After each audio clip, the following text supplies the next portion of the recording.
अगर आप एक मेडिकल प्रोफेशनल हैं तो इस वीडियो को अंत तक देखना आपके लिए बहुत आवश्यक है, क्योंकि इस वीडियो में दी गई जानकारी के माध्यम से आप ये जानेंगे कि आप अपनी टैक्स लायबिलिटी को रिड्यूस कैसे कर सकते हैं। मैं advocate Indrajeet Paul, tax minimisation strategist, आपका इस वीडियो में बहुत बहुत स्वागत करता हूँ। जैसे कि आप सभी जानते हैं कि ज़्यादातर मेडिकल प्रोफेशनल अपनी फील्ड या अपने सब्जेक्ट में एक्सपर्ट होते हैं और हमेशा अपने पेशेंट्स और लोगों को स्वस्थ जीवन जीने के लिए प्रेरित करते हैं और स्वस्थ जीवन जीने में इनका बहुत महत्वपूर्ण योगदान होता है। लेकिन इनके मुस्कुराते हुए चेहरे के पीछे एक असहनीय पीड़ा होती है जिसे वो सभी के साथ शेयर करना मुनासिब नहीं समझते। इस पीड़ा के पीछे का मुख्य कारण होता है ह्यूज टैक्स बर्डन और फाइनेंशियल मिसमैनेजमेंट।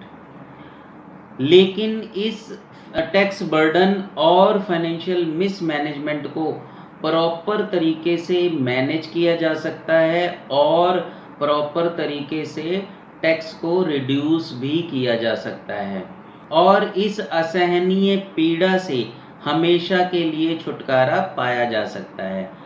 आज मैं इस वीडियो में 3 सीक्रेट्स के बारे में डिस्कस करूंगा जिसको इम्प्लीमेंट करके आप अपनी टैक्स लायबिलिटी रिड्यूस कर सकते हैं। पहला सीक्रेट है स्ट्रेटेजिक बिजनेस स्ट्रक्चर सिलेक्शन।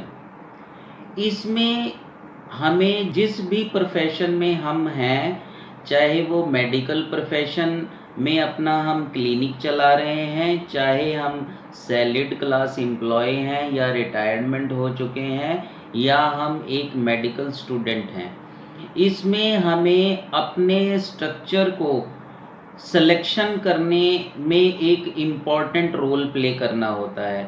अगर हम अपनी मेडिकल प्रैक्टिस करते हैं या हम एक हॉस्पिटल में जॉब करते हैं तो हमारा फ्यूचर प्लान क्या है, हमारा फ्यूचर गोल क्या है, उसके मुताबिक हम अपने बिजनेस स्ट्रक्चर को सिलेक्ट करते हैं। अगर हमारा विज़न एक हाई लेवल का है तो हमें उस हाई लेवल के मुताबिक, उस विज़न के मुताबिक अपने बिजनेस स्ट्रक्चर को अलाइन करना होगा। ज़्यादातर मेडिकल प्रोफेशनल इंडिविजुअल कैपेसिटी में प्रैक्टिस करना कंफर्टेबल समझते हैं। उसके पीछे का रीज़न ये होता है कि उनको बेसिक एग्जम्पशन का बेनिफिट मिलता है और अगर वो किसी दूसरे सेगमेंट में जाते हैं, चाहे वो पार्टनरशिप फर्म हो या लिमिटेड लायबिलिटी पार्टनरशिप हो या प्राइवेट लिमिटेड कंपनी हो, तो उसमें वो कंफर्टेबल इसलिए नहीं समझते क्योंकि उसका टैक्स स्लैब जो है वो हायर होता है। लेकिन उस टैक्स स्लैब के हायर होने के बावजूद नंबर ऑफ टैक्स बेनिफिट्स मिलते हैं जिसका उन्हें पता ही नहीं होता। इसलिए अपना जब भी आप बिजनेस स्ट्रक्चर सेलेक्ट करें तो अपने विज़न को अलाइन करने के बाद में सेलेक्ट करें। दूसरा सीक्रेट है टैक्स डिडक्शन ऑप्टिमाइजेशन। ज़्यादातर मेडिकल प्रोफेशनल सिर्फ एक ही इंस्ट्रूमेंट में या 2 इंस्ट्रूमेंट में इन्वेस्ट करना पसंद करते हैं जिससे उन्हें टैक्स डिडक्शन रिबेट जो है वो मिल पाए। लेकिन ज़्यादातर केस में ये भी देखा गया है कि अगर टैक्स डिडक्शन एक लिमिटेड स्पेसिफिक अमाउंट पे मिलती है तो हमारी जो इन्वेस्टमेंट होती है वो हायर साइड पे होती है जिसका हमें बेनिफिट नहीं मिल पाता।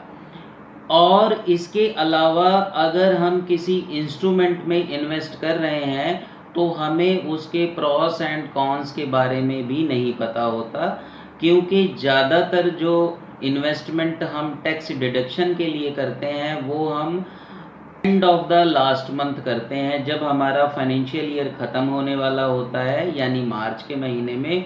तो आनन फानन में हम उसका कैलकुलेशन करते हैं और जो भी कैलकुलेशन उसकी बनती है उसके मुताबिक हम इन्वेस्टमेंट कर देते हैं, चाहे वो इंश्योरेंस प्रीमियम हो, चाहे वो पीपीएफ अकाउंट में डिपॉजिट करना हो या हमें म्यूचुअल फंड में इन्वेस्ट करना हो। इसी तरीके से तीसरा सीक्रेट है इन्वेस्टमेंट प्लानिंग। ज़्यादातर मेडिकल प्रोफेशनल्स बिना किसी प्लानिंग के इन्वेस्टमेंट कर देते हैं, अपने रिश्तेदारों को ऑब्लाइज करने के लिए, बैंक मैनेजर को ऑब्लाइज करने के लिए, या नियर एंड डियर ने अगर किसी पर्सन को रेकमेंड किया है तो उनको ऑब्लाइज करने के लिए, जबकि ये इन्वेस्टमेंट हमारे गोल से, हमारे लॉन्ग टर्म गोल या शॉर्ट टर्म गोल से अलाइन नहीं होती है और इसका हमें कोई ज़्यादा बेनिफिट भी नहीं होता है।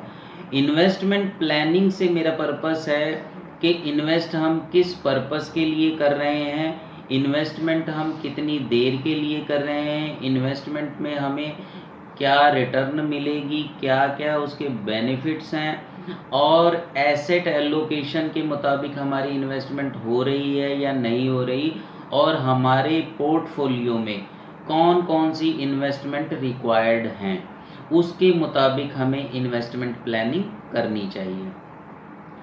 अगर आप ये तीनों चीज़ें, तीनों सीक्रेट्स सिस्टेमेटिकली अपने प्रोफेशन या पर्सनल फाइनेंशियल मैनेजमेंट में यूज़ करते हैं तो मैं श्योर हूँ डेफिनेटली आप अपनी टैक्स लाइबिलिटी 25 से 30% रिड्यूस करने में सफल हो जाएंगे। उम्मीद करता हूँ कि ये वीडियो आप सभी के लिए बहुत यूज़फुल होगी और इसी तरह की और इन्फॉर्मेटिव वीडियोस देखने के लिए चैनल को सब्सक्राइब करना ना भूलें।